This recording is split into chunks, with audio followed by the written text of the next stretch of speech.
எல்லோருக்கும் பணிவான வணக்கம். நம்முடைய ஐயா நமச்சிவாயா சேனலில் இருந்து அடியேன் இன்று தினம் ஒரு திருக்கதையில்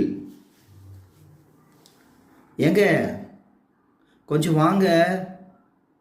சொல்லுமா, என்னம்மா? எங்க வெளியில் ஒரு சாமியார் வந்திருக்காருங்க. இதோ வந்துட்டம்மா. வாங்க சாமி, வாங்க. எந்த ஊர்லேருந்து வரீங்க? அடியேன் காசியிலிருந்து வந்து கொண்டிருக்கின்றேன். பசி யாசகம் கேட்டு நிற்கின்றேன். வாங்க சாமி, வாங்க, உள்ள வாங்க. ஏம்மா, சுவாமிக்கு பசிக்குதுன்றாரு, சாப்பாடெல்லாம் எடுத்து வையுமா. வாங்க சாமி, வாங்க, இந்தாங்க, போய் கை காலெலாம் கழுவிட்டு வாங்க, சாப்பிடுங்க வாங்க என்று சொல்லிவிட்டு உள்ளே சென்றவன் சாப்பாடு எல்லாத்தையும் சரி செஞ்சுவிட்டு, வாங்க சாமி உட்காருங்க, முற்றத்திலே உட்கார வைத்து சாமியாருக்கு அன்னம் பரிமாறுகிறார்கள், கணவனும் மனைவியும். சுவாமி, இவர் தினமும் இப்படி தான் சாமி, யாராவது சாமியார்னு வந்துட்டா போதும், உடனே உள்ளே அழைச்சிட்டு வந்து சாப்பாடு போட்டு அவர் வயிறு நிறைய சாப்பாடு வச்சு அப்புறம் அனுப்பி வைப்பாருங்க. அப்படியாம்மா? ரொம்ப சந்தோஷம்மா. அன்னம் கொடுப்பது இருக்குதே, அன்னதானம், அது எவ்வளோ பெரிய விஷயம் தெரியுமாம்மா? ஆமாம், உங்களுக்கு எத்தனை பசங்கம்மா இருக்காங்க? சாமி, எனக்கு 2 பிள்ளைகள் சாமி. அப்படியா? என்ன செய்கிறாங்க? 2 பேருமே படிக்கிறாங்க சாமி. உங்களுக்கு கூட பிறந்தவங்க எத்தனை பேர்? எனக்கு கூட பிறந்தவங்க 3 பேர் சாமி. அவங்களாம் என்ன செய்கிறாங்க? அவங்களாம் பிஸ்னஸ் பண்ணுறாங்க சாமி. அப்புறம் அவங்க ஒய்ஃபெல்லாம் என்ன செய்கிறாங்க? அவங்க மனைவி மாறலாம், அவங்களாம் வீட்டில் தான் சார் இருக்காங்க சாமி. ஒருத்தர் மட்டும் வேலைக்கு போகிறாங்க சாமி. ஏன்பா, உனக்கு கூட பிறந்தவங்க எத்தனை பேருப்பா? எனக்கா சாமி? எனக்கு 4 பேர் இருக்காங்க சாமி. 4 பேர் அண்ணன் தம்பிங்க தான் சாமி. அப்படியா? ரொம்ப சந்தோஷம்ப்பா. அதுக்கப்புறம் உங்கள் அப்பா அம்மா இருக்காங்களா? இல்லை சாமி, அவங்க காலமாயிட்டாங்க. அப்படியா? சரி. அப்புறம் உறவினர்கள்லாம் வராங்களா, போகிறாங்களா வீட்டுக்கு? வராங்க சாமி, போவாங்க சாமி. சந்தோஷம். தூரத்து சொந்தமா இல்லை ஊர்லேயே இருக்காங்களா, வெளியூரில் இருக்காங்களா உறவினர்கள்லாம்? இல்லை சாமி, வெளியில் இருக்காங்க, கொஞ்சம் பேர் உள்ளே இருக்காங்க, இந்த ஊர்லேயே இருக்காங்க. ஓ, சரி. அப்போது எல்லாரும் சொந்த பந்தத்தோடு தான் இருக்கீங்க? ஆமாம் சாமி, ரொம்ப சந்தோஷம். ரைட். நான் மிக சந்தோஷமாக இருக்கேன் உங்கள் வீட்டில் சாப்பிட்டது. பிள்ளைங்களோடும் சொந்த பந்தத்தோடு வளரீங்க. நல்லது. ரைட், அப்படியே இருங்க, ரொம்ப சந்தோஷம். வரட்டுமா அப்படின்னு சாமியார் சொல்லிட்டு சாப்பிட்டு கிளம்புறாரு. சாமி, ஒரு நிமிஷம். சொல்லுப்பா. சாமி, இனிமேல் இந்த வீட்டு பக்கம் வந்துடாதீங்க. ஏன்பா? வராதீங்க, வந்தீங்கன்னா நான் சோறு போட மாட்டேன். உடனே சாமியார் ஷாக் ஆகிடுறாரு. ஏன்பா, என்ன நடந்தது? நீங்கள் வராதிங்க சாமி, வேறு சாமியார் வந்தால் சோறு போடுவேன். அப்படி என்னப்பா நடந்தது? அதெல்லாம் என் மனசுக்கு தெரியும், நீங்கள் கிளம்புங்க. உடனே சாமியார் எதுவுமே அவர்கிட்ட பார்த்துட்டு அப்படியே கிளம்பி போயிடுறாரு. இது நடந்த மறுநாள், என்னங்க சாமியார் ஒருத்தர் வந்திருக்காருங்க, வெளியில் நிற்கிறாருங்க. இந்த வரேன் இருமா. போகிறான். வாங்க சாமி, வாங்க வாங்க வாங்க சாமி வாங்க. அப்பா பசிக்குதுப்பா, எல்லாரும் சொன்னாங்க உங்கள் வீட்டுக்கு போனால் சோறு போடுவாங்கன்னு, அதான் வந்தேன்ப்பா. வயிற்றுக்கு ஆகாரம் கொடுத்தீங்கன்னா சாப்பிட்டு போயிடுவோம்ப்பா. வாங்க சாமி வாங்க, உள்ளே வாங்க. முற்றத்தில் உட்கார வச்சு சாப்பாடு போடுறோம். என்ன சாமி எங்கேருந்து வரீங்க? நானாப்பா ஏதோ பக்கத்து ஊர்லேருந்து வரேன்ப்பா. என்ன சாமி ஒரு விரக்தியாக சொல்கிறீங்க? அதெல்லாம் ஒன்றும் இல்லைப்பா, பசி, அதுதான் பேச முடியல, சாப்பிட்டு பேசுகிறேனே. சாப்பிடுங்க சாப்பிடுங்க சாமி. ஏப்பா இந்த சாப்பாடு ரொம்ப நல்லா இருக்குதுப்பா. இந்த அரிசி எங்கேருந்துப்பா வாங்கிட்டு வந்தேன்? மளிகைக்கடைந்து தான் சாமி வாங்கிட்டு வந்தேன். இல்லை உங்கள் நிலத்தில் பயிரிட்டுதா? ஆமாம் சாமி, நிலத்தில் பயிரிட்டது கொஞ்சம் இருக்குது, பார்த்தா அதுக்கு மளிகைக்கடையில் வாங்கிக்கோ சாமி. அப்படியா? என்னப்பா உனக்கு எத்தனை ஏக்கர் நிலம்பா இருக்குது? சாமி எனக்கு ஒரு 5 ஏக்கர் நிலம் இருக்குது சாமி. ஓஹோ, நல்ல விளைச்சல் விளையுமே.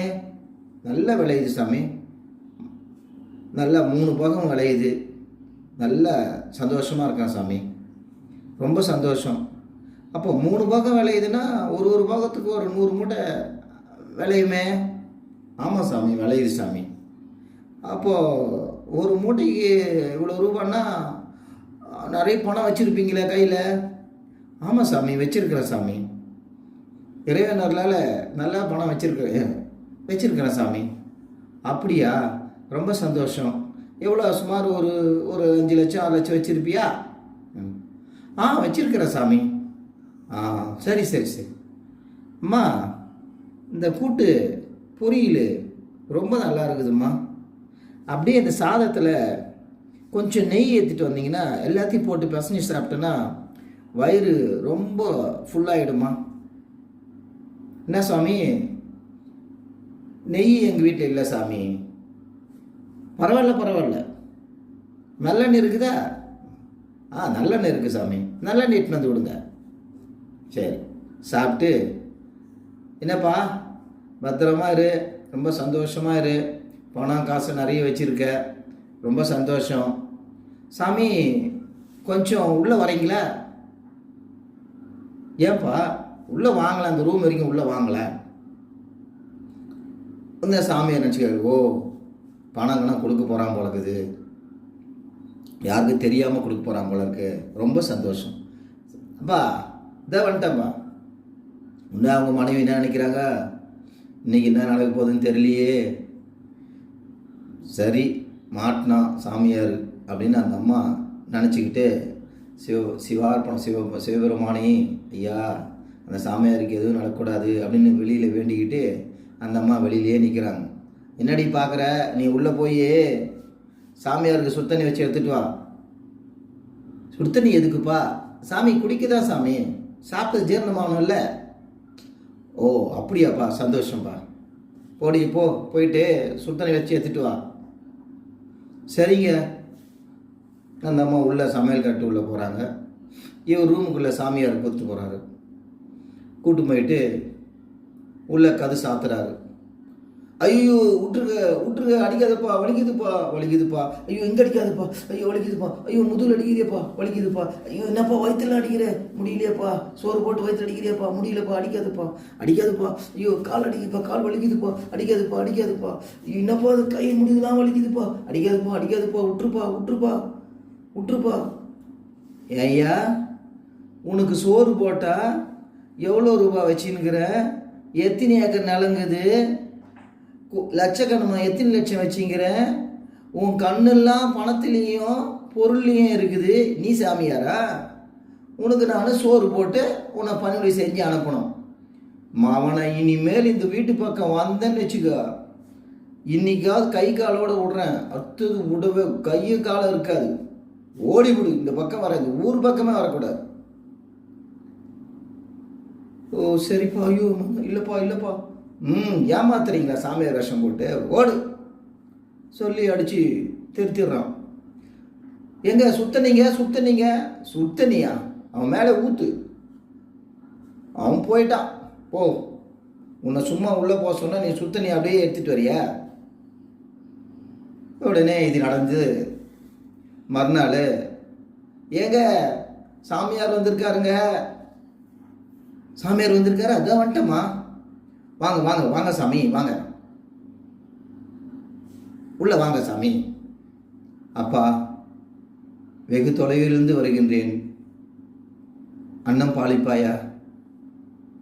பசி இறைவனுடைய அருளால், முழுமையான இறைவனுடைய அருளால் இவ்வளோ தூரம் நடந்து வந்து விட்டேன். பக்கத்திலே கோவில் இருக்கிறது, சிவன் கோவிலுக்கு செல்ல வேண்டும், ஐயனை தரிசிக்க வேண்டும். ஆனால் பசி. அனைவரும் சொன்னார்கள், உங்கள் வீட்டுக்கு சென்றால் அன்னம் பாலிப்பீர்கள் என்று. அதனால் வந்தேன். சிறு உணவு கொடுத்தால் போதும். இப்பசியை போக்கி இறைவனை மனதார வணங்கி அடுத்த ஸ்தலத்துக்கு செல்வேன். வாங்க சாமி, உள்ள வாங்க சாமி, வாங்க வாங்க உட்காருங்க சாமி. மா, சாமிக்கு நல்ல வாழையில பறித்து நல்லா சாதம் எல்லா நெய்யோடு எடுத்துகிட்டு வரணும். போய் எடுத்துகிட்டு வா. சரிங்க சரிங்க. சாமி உட்காருங்க சாமி, சாப்பிடுங்க சாமி, சாப்பிடுங்க. நெய் போட்டிருக்கேன், பொரியல் 4-5 வகையான பொரியல் இருக்குது, சாதம், சாம்பார், ரசம் எல்லாமே இருக்குது, பொரியல் இருக்குது.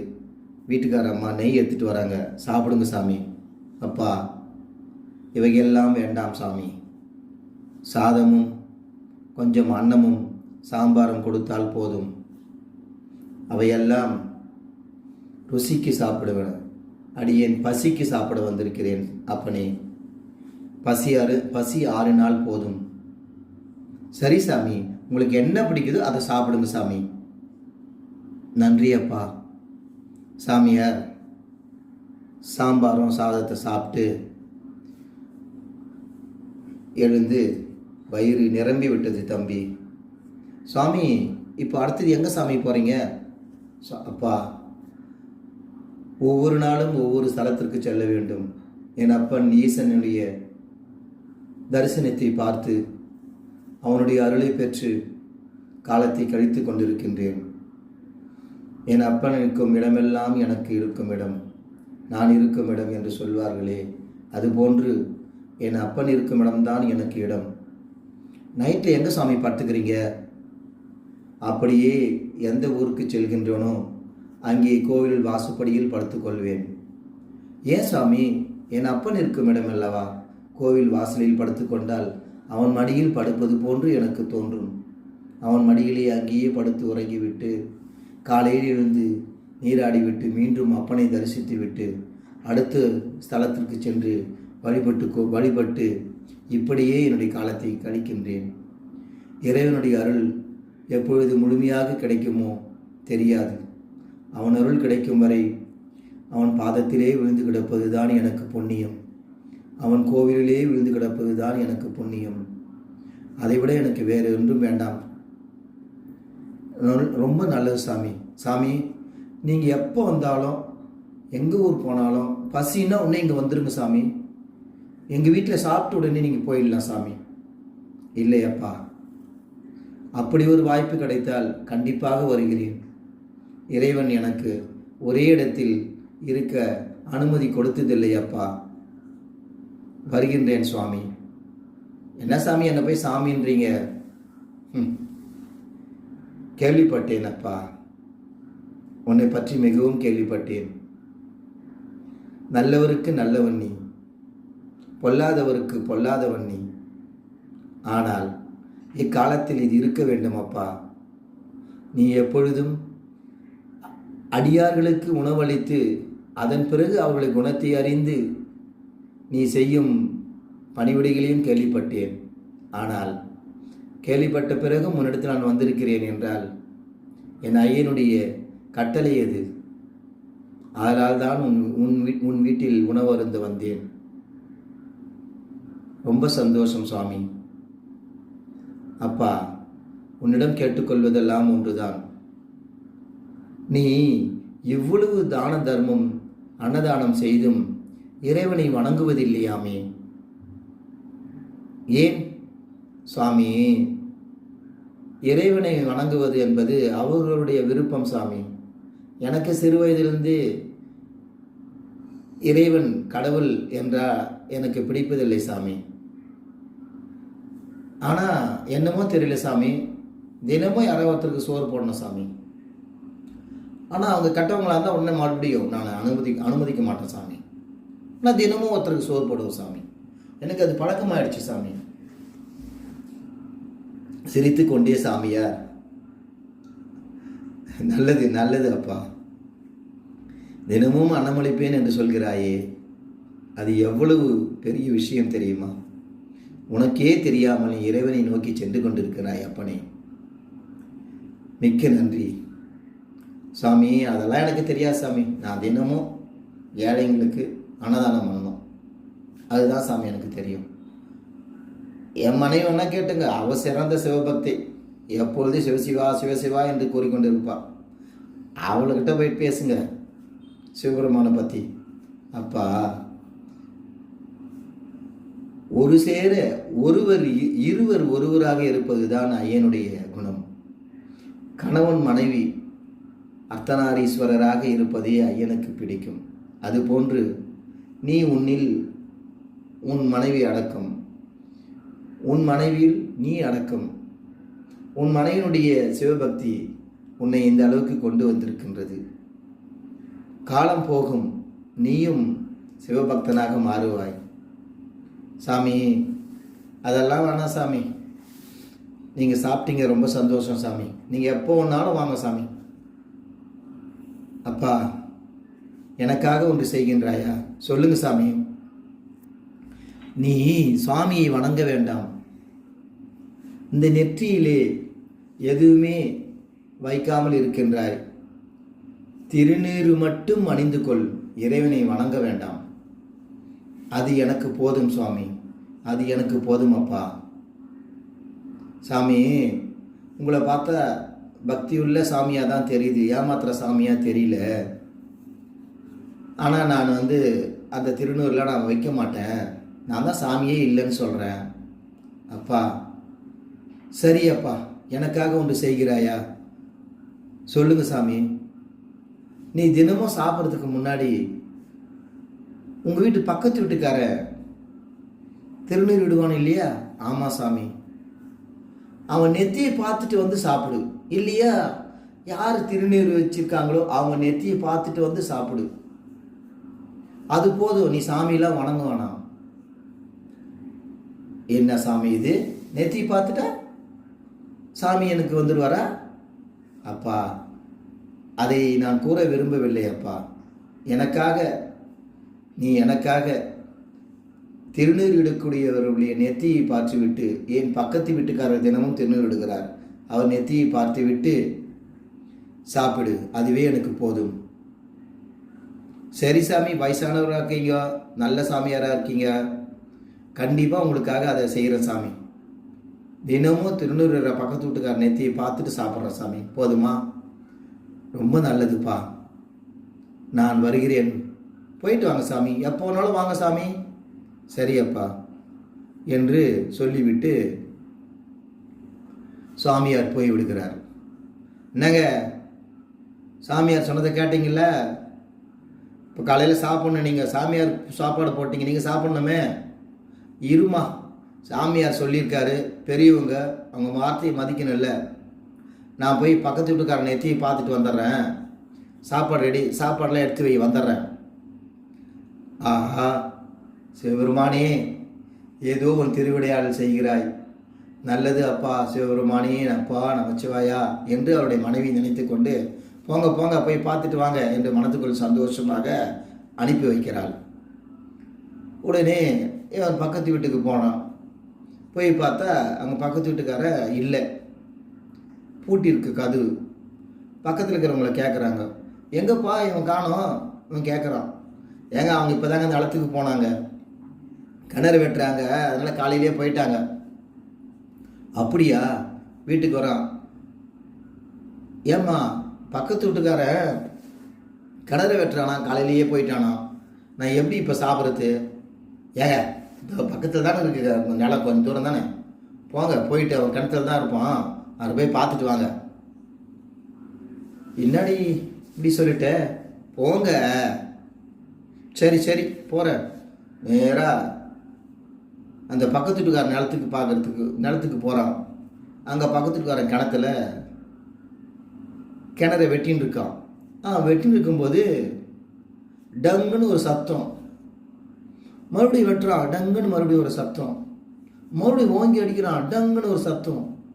பார்த்தா அப்படியே எல்லாத்தையும் கல்லெல்லாம் தள்ளிட்டு பார்த்தா அடியில் ஒரு தவளை, பித்தளை தவளை. அப்படியே எடுத்து பார்க்குறான். எடுத்து பார்த்தா உள்ள ஃபுல்லாகவே புதையல் பொற்காசுகள் இருக்குது. இவன் என்ன செய்கிறான், அப்போ தான் எட்டி பார்க்குறான். இன்னும் இவன் குனிஞ்சினே இருக்கான். அவன் எத்தி பார்க்கலான்னு பார்த்தா குனிஞ்சினே இருக்கானே அப்படின்னு மேலேருந்து கிணத்து மேலேருந்து பார்த்துக்கினே இருக்கான். அவனை அப்படி மேலே அவங்க அண்ணா பார்க்குறாங்களான்னு சொல்லி அந்த நிலத்துக்காரன் கிணத்து உள்ளேருந்து மேலே அண்ணாந்து பார்க்குறான். இவன் நிற்கிறான். பார்த்த உடனே பார்த்துட்டேன்னு இவன் கத்துறான். காத்துடனே ஐயோ இவன் என்ன பார்த்துட்டேன்னா போச்சுடா, இவன் பார்த்துட்டானா ஊரில் போய் எல்லாத்தையும் சொல்லிட போகிறான் அப்படின்னு சொல்லி டே இறா எங்கடா போடுற, பார்த்துட்டேன் நான் போகிறேன் அப்படின்னு நான் ஓடுறான். இறா நான் மேலே ஓடியாந்து அவனை பின்னாடி ஓடுறான். அவன் இவனை தெருத்து 2 பேரும் பிடிச்சி நில்றா, என்னடா பார்த்த, எங்கடா ஓடுற? நான் பார்த்துட்டேன் சாப்பிட போகிறேன் அப்படின்றான். இறா நீ பார்த்தது யார்கிட்டையும் சொல்லிடாதுரா. நான் ஏன் சொல்கிறேன்? சாமியார் சொன்னார்னு நான் பார்த்தேன், நான் போய் இதெல்லாம் போய் சொல்லுவேனா? யார்கிட்டையும் சொல்லிடாதுரா. சொல்ல மாட்டேன்ல, நான்லாம் சொல்ல மாட்டேன். சரி கொஞ்சம் இறாங்க வாடா, தப்பாடுறா, இந்த புதையல் கிடச்சிது இதானே பார்த்துட்டேன்னு சொன்னேன். உடனே அவன் ஓஹோ அப்படின்னு அவன் நினச்சிக்கிறான். இந்தா பாதி நீ எடுத்துக்கோ, பாதி நான் எடுத்துக்கிறேன். என்ன சொல்கிற? ஆமாம், யார்கிட்டையும் சொல்லாத, வெளியில் தெரிஞ்சுன்னா ஊரில் பங்கு போட்டுக்குவாங்க. நம்ம 2 பேரும் எடுத்துகிட்டு அப்பப்போ கொஞ்சம் செலவு பண்ணிக்குவோம். கடவுளாக கொடுத்ததுடா இது அப்படின்னு அவன் சொல்கிறான். அப்போ தான் அவன் நினச்சான், கடவுளாக கொடுத்ததா? ஆஹா, சரி அப்படியே வாங்கி எடுத்துக்கிட்டு வீட்டுக்கு போகிறான். நடந்ததை அவன் மனைவி கிட்ட சொல்கிறான். அவங்க மனைவி, ஏங்க திருநூறு வச்சவனை பார்த்ததுக்கே இந்த தங்க பொற்காசு கிடச்சிது, அப்போ நீங்கள் தினமும் திருநூறு விட்டால் உங்களுக்கு என்ன கிடைக்கும் யோசிச்சு பாருங்கண்ணா. தங்க பொற்காசு கிடச்சிது இருக்கட்டும், ஆனால் திருநூறு வச்சவனை பார்த்ததுக்கே இவ்வளோ ஒரே நாளில் இவ்வளோ நல்லது நடக்குதுன்னா, அப்போ திருநூறு தினமும் வச்சுருந்தா உடல் ஆரோக்கியமாக இருக்கும். அதே போல் பொண்ணும் பொருளும் கிடைக்குதோ இல்லையோ, இறைவனுடைய அருள் இப்படி தான் கிடைக்கும் போல இருக்கு எல்லாருக்கும் அப்படின்னு சொல்லி, நான் இனிமேல் தினமும் திருநூறு இடுறேம்மா அப்படின்னு சொல்லி அவன் திருநூறு இட்டுக்கிறான். இறைவனுடைய நாமத்தை சொல்லி சிவாய நம்மன்னு தன் மனைவியோடு சேர்ந்து கோயிலுக்கு போகிறான். இறைவனை வணங்கி சந்தோஷமாக வாழறாங்க. இந்த கதை உங்களுக்கு பிடித்திருந்தால் சந்தோஷம் அடையுங்கள், இல்லை என்றால் வருத்தப்பட வேண்டாம். இக்கதையினுடைய சாராம்சம் இறைபக்தி வளர்ப்பதே ஆகும். திருச்சிற்றம்பலம் தர்ம வழியை பெருக்குவதே ஆகும். திருச்சிற்றம்பலம்.